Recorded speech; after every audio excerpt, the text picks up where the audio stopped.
কচুগাঁও শিক্ষাখণ্ডৰ অন্তৰ্গত ভুমুৰাবিল ক্লাষ্টাৰত বিদ্যালয়সমূহৰ পৰিচালনা সমিতিৰ প্ৰশিক্ষণৰ আৰম্ভণি হৈছে।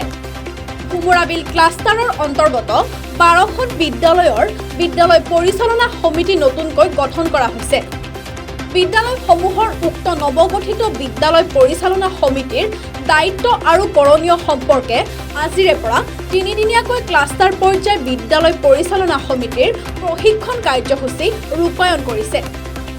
ভুমুৰাবিল ক্লাষ্টাৰ সমল কেন্দ্ৰ সমন্বয়ক তুফজ্জল হুছেইন খানৰ পৰিচালনাত অনুষ্ঠিত প্ৰশিক্ষণ কৰ্মশালাত সমল ব্যক্তি হিচাপে ভুমুৰাবিল ME স্কুলৰ প্ৰধান শিক্ষক মইনুল হক প্ৰধানী, খুনাপাৰা প্ৰাথমিক বিদ্যালয়ৰ সহকাৰী শিক্ষক আবুল কালাম শেখ, খুনাপাৰা প্ৰাথমিক বিদ্যালয়ৰ সহকাৰী শিক্ষক আবুল কালাম শেখ আদিকে ধৰি উপস্থিত থাকি বিদ্যালয় পৰিচালনা সমিতিৰ সদস্যসকলক প্ৰশিক্ষণ প্ৰদান কৰে।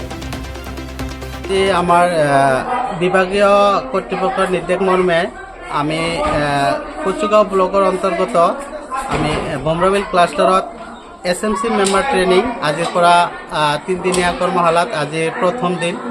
আজি আমি 12খন বিদ্যালয় আমি ইয়াতে SMC মেম্বাৰসকলক মাতি পেলাই আমি ট্ৰেইনিং চলাই আছোঁ, যাতে আমাৰ বিদ্যালয়ৰ নতুনকৈ কমিটি গঠন হোৱা যাতে আমি ট্ৰেইনিং দি পেলাই যাতে বিদ্যালয়খনত যাতে কমিটিৰ যি দায়িত্ব আৰু কৰ্তব্য সেই দায়িত্ব আৰু কৰ্তব্য যাতে সুচাৰুৰূপে পালন কৰিব পাৰে আৰু বিদ্যালয়খনত যাতে কামত লগাব পাৰে তাৰে আমি প্ৰচেষ্টা কৰি আছোঁ। কাৰ্যসূচী মতে আমাৰ বিদ্যালয়ৰ পৰিচালনা কমিটিৰ যে দায়িত্ব আৰু কৰ্তব্য বিদ্যালয়খন আমি জানো যে বিদ্যালয়ৰ কমিটিখন এখন ফাউণ্ডেশ্যন হয় আৰু ফাউণ্ডেশ্যনখন যেতিয়া মজবুত হয় তেতিয়াহ'লে বিদ্যালয়খন সৰ্বাংগীন উন্নতি হয়। তাৰে উদ্দেশ্য আগত ৰাখি আমি সৰ্বাংগীনভাৱে আমি